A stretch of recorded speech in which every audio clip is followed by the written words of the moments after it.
Welcome to my channel Jasna cooking को आपन को स्वागत। ये डाली मु सीझा बसई देइछे हळदी लुण देकरी परिबा साग रखीछि। एटी मु फुटण दे दूची सोरिष जीरा आउ सुखिला लंका तापरे परिबा काटी रखिथिली ताको मु दे दूची। आज सोमवार जमा पियाज रसुण टोटली ऐड होबनी आधेरे परिबा भल से भाजी आला परे मु एटी साग दे दूची। शागटा को पूरा पकईकि एपट सेपट करेंगे सांग मैंने शाग एमती परिबा पकईकि भाजबे बहुत भल लगे।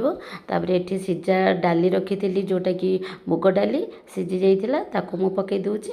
तापर 10-15 मिनट आम भल भाव गोड़ेकि छाड़देवा सीझापी।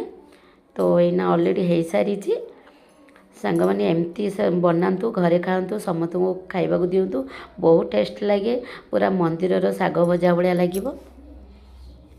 आउ शाग घंटाटा बहुत बढ़िया टेस्ट भी लगे खाइबापी सबू परिबा पकईकि करेंगे जोटा कि मु बनईची। वीडियोटी भल लगे लाइक सब्सक्राइब आ गोटे कमेंट करदे।